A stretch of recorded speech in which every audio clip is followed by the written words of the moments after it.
तुम्हाला बायकांच्या time management बद्दल काही माहिती आहे? नाही ना? आम्ही ट्रेनमध्ये भाज्या निवडतो, लंच ब्रेकमध्ये घरच्या वस्तूंची ऑनलाईन ऑर्डर देतो, 2 मीटिंग्सच्या मध्ये वेळ असतो ना तेव्हा घरी फोन करून घरच्यांची सासूबाईंची चौकशी करतो आणि संध्याकाळ झाली की दुसऱ्या दिवशी टिफिनला काय आणायचं याचं प्लॅनिंग सुरू करतो.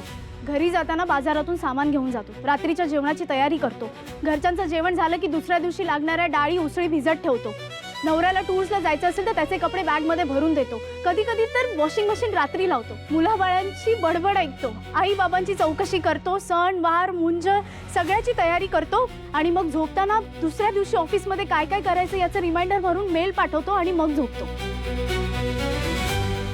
आम्ही घराबाहेरची कामं जितकी चांगली करतो ना सर, तितकंच घर सुद्धा मन लावून सांभाळतो. ऑफिसच्या meetings, offsite meetings, workshop, training, tours हे सगळं करतो. तसंच घरात आल्या गेलेल्या पाहुण्यांची जेवणं, पार्ट्या, वाढदिवस हेही करतो. आणि ह्या सगळ्यामध्ये ते महिन्यातले 4 दिवस असतातच. तुम्हाला साधं हाताला लागलं, रक्त आलं की तुम्ही हाई होई करता, पण आम्ही त्या 4 दिवसात सुद्धा सगळी दुखणं बाजूला ठेवून हीच कामं करत असतो. प्रेग्नन्सी असो, बाळंतपण असो, मेनोपॉज असो, आमच्या शरीरात बदल घडत असतो सर, पण आमच्या कामात आणि रुटीनमध्ये काहीच बदलत नाही. एक बाई 24 तासात किती वेगवेगळी कामं करते हे पाहिलं ना तरी डोळे पांढरे पडतील तुमचे मिस्टर खानोलकर.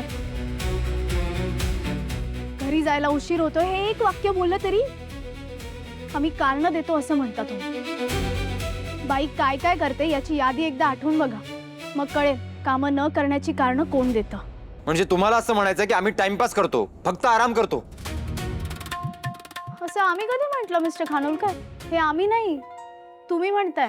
आमच्यासाठी तुम्ही आम्ही वेगळे नाहीच आहात. तुम्हीच आमच्या सिन्सिअरिटीबद्दल, कॅपेबिलिटीबद्दल, स्किल्सबद्दल, टॅलेंटबद्दल, नॉलेजबद्दल, आमच्या काम करण्याच्या इच्छेबद्दल शंका घेताय. आम्हाला घरी वेळेत जायचं असतं म्हणजे आम्ही आमचं काम चोख करत नाही असं तुम्ही म्हणता. आम्ही नाही, आम्हीही थकतो, पण आम्हाला नसते सुट्टी. असते का? कुठल्याही बाईला विचारा, ज्या दिवशी ऑफिसमध्ये सुट्टी असते ना त्याच दिवशी घरातल्यांना तिच्या हातचं काहीतरी चमचमीत खायचं असतं. मुलांना तिच्यासोबत शॉपिंगला जायचं असतं. एक बाई दिवसभर किती वेगवेगळे रोल्स करते ना याचा विचार पण करता येणार नाही तुम्हाला. सगळे सुपर हिरो हाणामाऱ्या करत फिरत नाही. काही यांच्यासारख्या सुपर हिरोईन्स असतात ज्या बसमधून, ट्रेनमधून स्वतः गाडी चालवत, धावत पळत कामाच्या ठिकाणी पोहोचतात, ऑफिसचं काम करता करता घर सुद्धा सांभाळतात. एक बाई एका दिवसात जेवढी कामं करते ना तेवढी कामं तुम्ही पुरुष करून दाखवा. एक दिवस फक्त, जास्त नाही. मग सांगा आम्ही कारणं देतो का रियालिटी सांगतो? एक बाई काय काय करते हे असं सांगून नाही समजणार तुम्हाला. त्यासाठी एक बाईच असावं लागतं.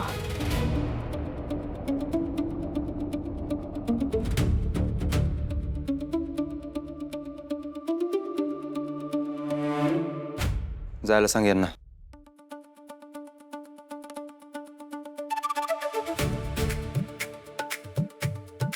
Are you for real? हे जेनजी नको ना आता, जायला सांगितलंय तर जा सगळ्यांनी.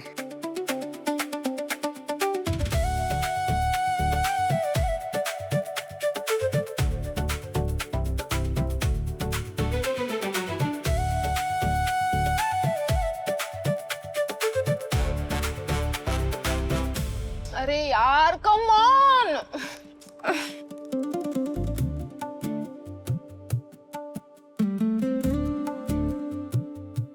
Thank you so much Sharvari ma'am.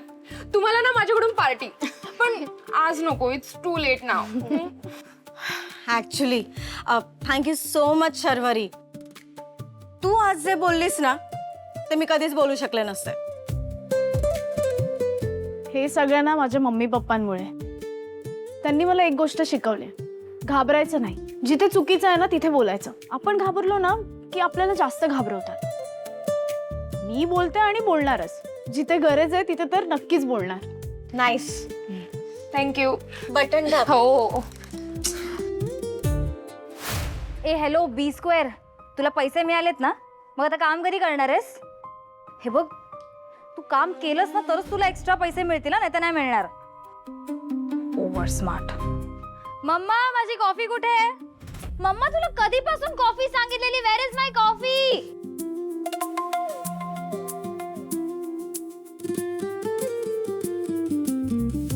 हे काय डॅडी कुठे आहेत तुझे? माहित नाही, कोणावर तरी फोनवरती बोलत होते ते. कोणाशी तरी नाही, तेजस्विनी ताईंचा फोन होता. काय म्हणाल्या? हा म्हणजे नीट काय ऐकू नाही आलं. डॅड सांगा ना. अगं हो हो, आधी कॉफी घे शांतपणे, मग बोलू ना. मम्मा पकड. डॅड प्लीज आत्ताच्या आता सांगा, लवकर सांगा. गौतम आणि समायराचा साखरपुडा लवकरात लवकर करा असं म्हणाल्या.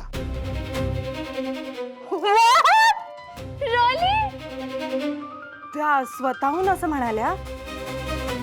हा म्हणजे समायरा सून म्हणून मला पसंत आहे असं म्हणाल्या.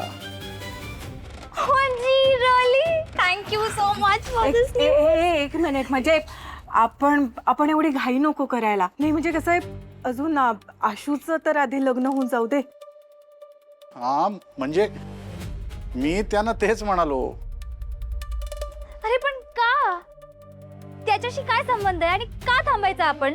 कारण त्यांच्या मुलाने आता अतिशय टोकाचं पाऊल उचललंय, ते सुद्धा दुसऱ्या कुठल्या तरी मुलीसाठी. पण मम्मा मला कॉन्फिडन्स आहे गौतमचा थॉट बदलेल and he will love me, okay? आणि तुला काय प्रॉब्लेम होतोय माझं लग्न ठरतंय तर? अगं उमा, तेजस्विनी ताई स्वतःहून बोलल्यात ना, मग तुला काय प्रॉब्लेम आहे? आणि हे बघ, माझ्या मुलीच्या लग्नाचा निर्णय मी स्वतः घेणार आहे, कळलं? तिला एक अक्कल नाहीये, पण तुम्ही तरी थोडा विचार करा की. हो, शेवटी प्रश्न आपल्या मुलीच्या भविष्याचा आहे. आणि डॅड आता तर मम्मा तुमच्या डिसिजन मेकिंग वरती पण डाऊट घेते.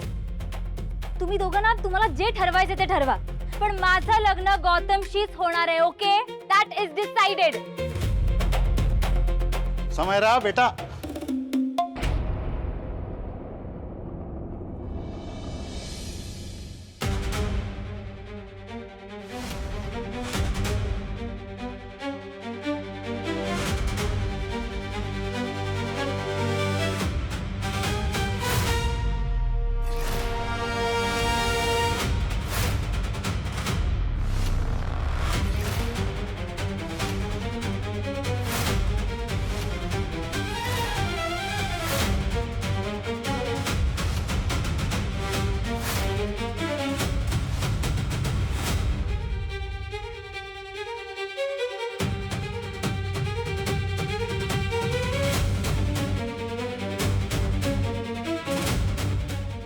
बांदेकर सोबत ही कोण मुलगी आहे? शोधून काढलं पाहिजे.